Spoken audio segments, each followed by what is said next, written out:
Today in round 2 of the Masters. Joining us on the line right now is the host of Bet Sweats and Odyssey Sports Betting Insider, Sam Panayotovich.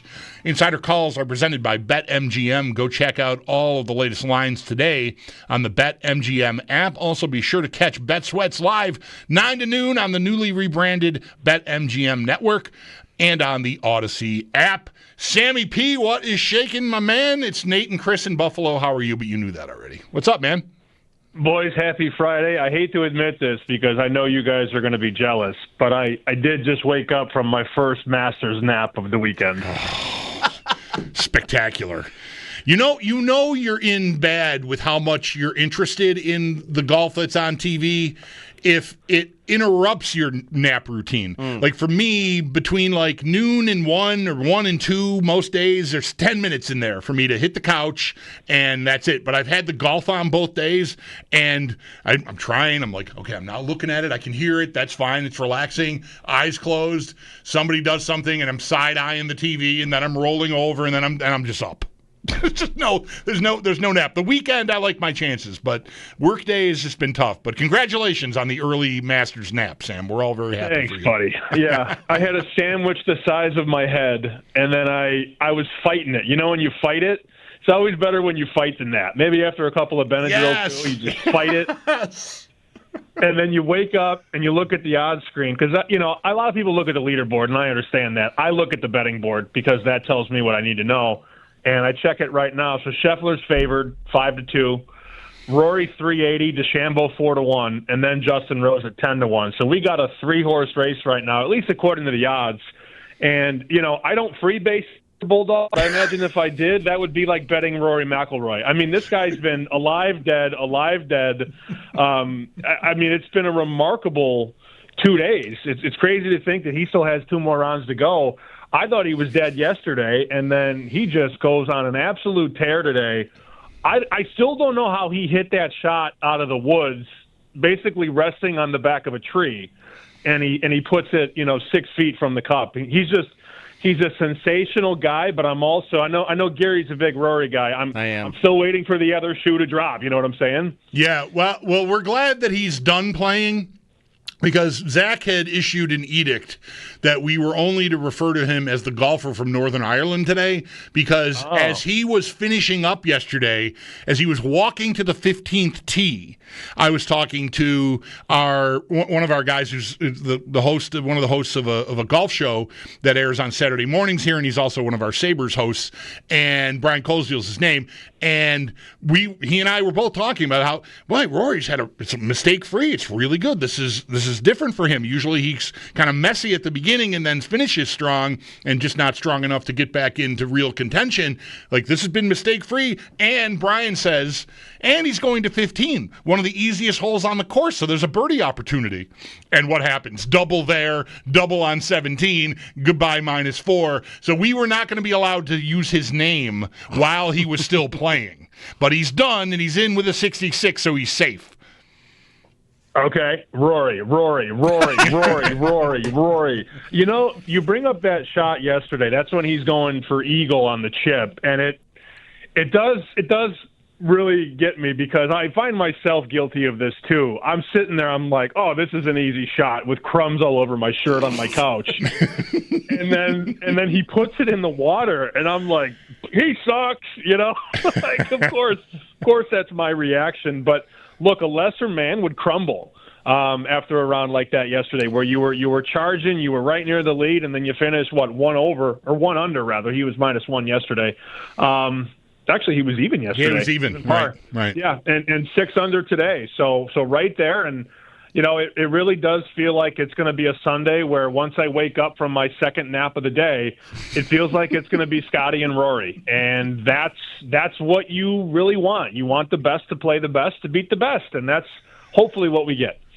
Yeah, listen, I am a Rory fan, Sam. Like I am a Bills and Notre Dame and anyone that is very good at just ripping your heart out at any moment. like I was excited about the Masters to these guys' point. Like I wasn't on yesterday, but like I was watching and I was, I'm tweeting Rory with the googly eyes and Rory's back and oh my God, the Rory and Scotty's Sunday pair is gonna be like I've learned to just shut my dumb mouth. But like I'm wondering when you were watching these and like the lead up to golf tournaments where you're betting, and then I think it's maybe one of the sports because you have so many options to bet on, that there isn't a sport where I could feel as good as I did going in, doing a ton of research, trying to find who's got the best strokes gained tee to green, and then coming up with a lineup. I'm cooked. It's 3:40 on Friday, and my lineup in my pool is cooked. I'm 82nd out of 200 people or something. Like, is there another sport in your mind that like you can prepare for in the lead up and be excited about, and just be completely cooked 24 hours in on a 4-day bender? Well, remember, Geary, you're talking to somebody who was betting Korean baseball in 2020 during the pandemic. So and those games didn't start until 4 a.m. There was nothing like having a dime on the Korean baseball game during COVID when you had no income and you're waiting for that check from the president to come through. So I've been through it, pal. Golf's a very humbling sport, not only to play but to bet on. And it's funny because a lot of the sharp golfers, and I'm using air quotes, you can't see me right now, a lot of the sharp golf people tell you, can't bet the favorite. And I believed that for a long time. And then finally, I got so tired of betting guys at 80-1 that closed at 40-1 and missed the cut. And I said, I like John Rahm. This is 2 years ago. And I remember I posted a bet slip. It was like a $500 bet to win around $4,000. And I posted it on Twitter and I said, I'm doing it. I'm betting the favorite. Sharp guys, smart guys say, can't bet the favorite. There's no value. And the favorite usually has a chance to win.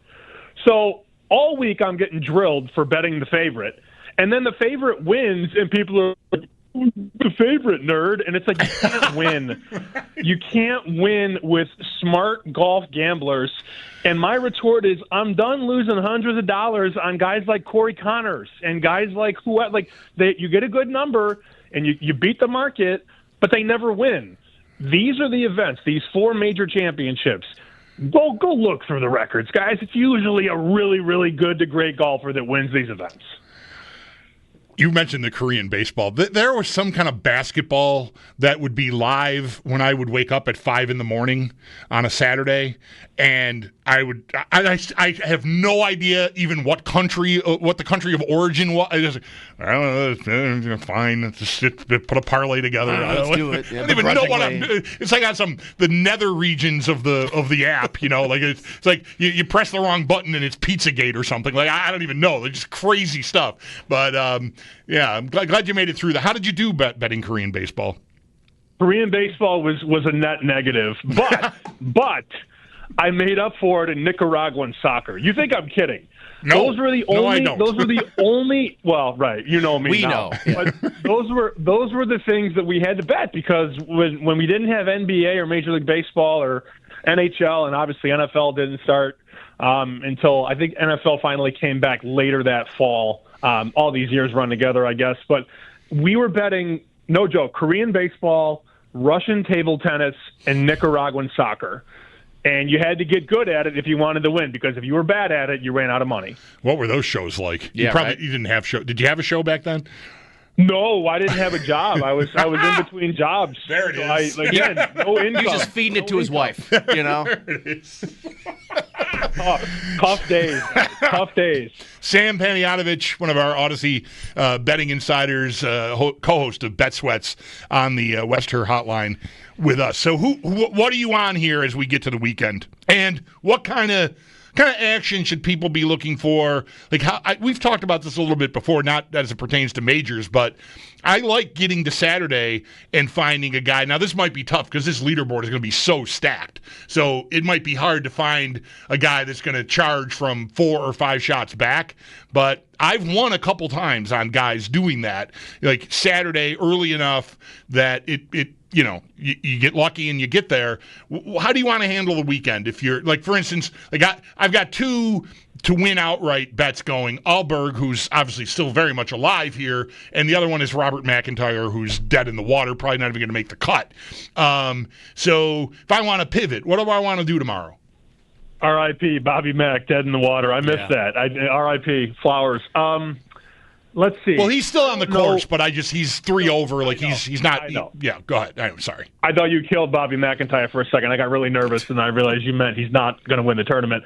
I don't know that there's anything to do on the outright market. I mean, coming in right now, betting Scheffler at 2.25, betting Rory 380. I don't really love that, and I don't want to tell your audience to do that either. But what I will say is you can attack a lot of these head-to-head matchups in the Saturday and the Sunday. So if there's a guy that you really like, and I will be looking to key Oberg. So if you give me tomorrow, say, Oberg against Corey Connors or Oberg against Justin Rose, it's an 18-hole bet, and whoever has a better score is going to win. I'm still bullish on Luda having a shot here. Now, is he going to win? The numbers say no. But in a head-to-head matchup, I'm going to put him in against a lot of these guys. And if you go to the leaderboard, he's 3 under. Like, give me a Luda, Tommy Fleetwood head-to-head. I'll bash that. I'll have Luda big. And that's probably going to be like a -110, -120 bet.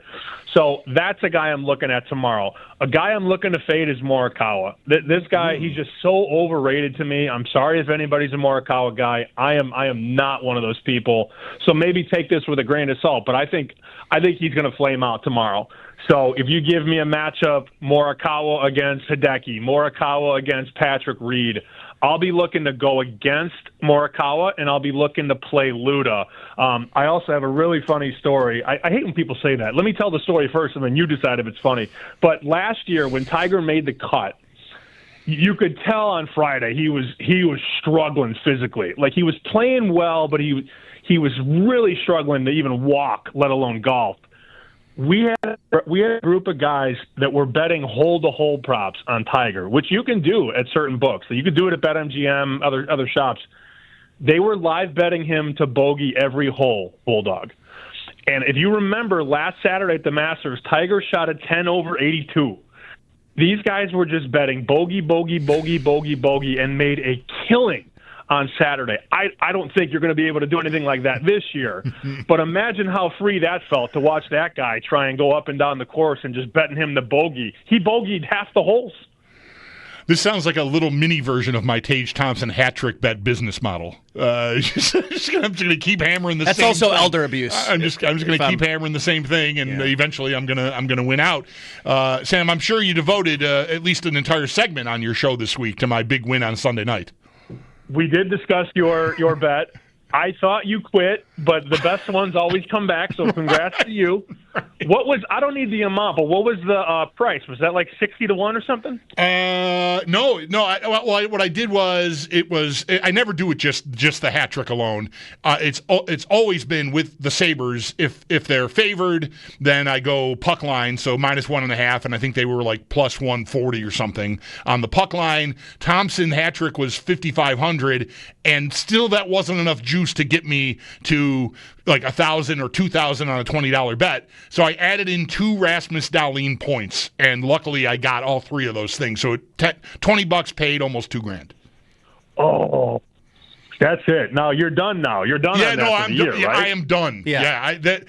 I missed out in January. I did it like once or twice between the end of January and now, and I'd been pretty dormant. I couldn't actively do any of this while I was in Puerto Rico. So I don't know. For you, I mean, this is your job and your professional life. For me, I'm kind of habitual with it, right? Like if I'm active, I'm doing it, and I'll look in there every day. When I'm not, it's like I sort of sleep on it. So, go figure. If you don't go in there for a little while, they hit you with some pretty juicy offers to come back. So I got one of those, and I was like, all right, fine. I'm hitting it. I'm going to deposit some money, and I'm going to get, half of that in bonus bets, and we're off. And luckily I hit on that one. So. Let's not kid ourselves here, though, Sam. The only reason he's not doing any more betting is because 3 pairs of leather shoes showed up at the doorstep this morning. So, yeah, he's, that's going right to the bank account.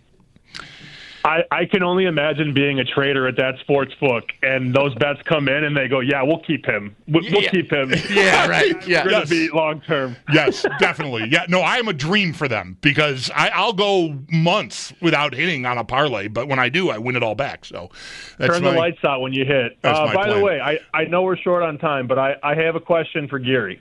Okay. Over under Notre Dame 10.5 wins. What are we doing? Hammer the under.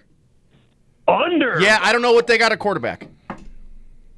I like this Carr kid. No, I like CJ Carr, but I don't know. Is he just going to walk in and be a stud right away? The last 3 years they've gone with the transfer portal, old veteran quarterback. They don't have that. And I saw. Go get the kid from Tennessee. He's holding in. Sammy, I saw this. I don't know who is the old quarterback for Alabama. That's McElroy. Greg McElroy. Greg McElroy. He said Steve Angeli could be this year's Joe Burrow, and I almost spat out my coffee. I was like, "Has he ever watched Steve Angeli play? He's got like 20 career attempts. I don't know. I'm not sold that they've got a quarterback, Sam. Okay, I think their schedule is a joke. Well, I mean, those games are all winnable. That's my only counter. Point. I mean, the game at Miami is really going to decide their season. That's the first game too. Every year they go to Miami. Every year for them, the first game decides how the rest of the year is going to be. So. This is a really easy schedule, man. I'm going to give you a little bit more time to sip the Kool-Aid. All right. I appreciate that. We got to go, but isn't McElroy's biggest claim to fame that's his girlfriend was the lady that Brent Musburger was creeping on TV? No, that's McCarron. That's AJ McCarron. Yes. McCarron. Thank you. Same ilk, though. Glad to know it was a Mac in Alabama. Yep. So, all right, good. Sam, thanks for this, man. We'll talk next week.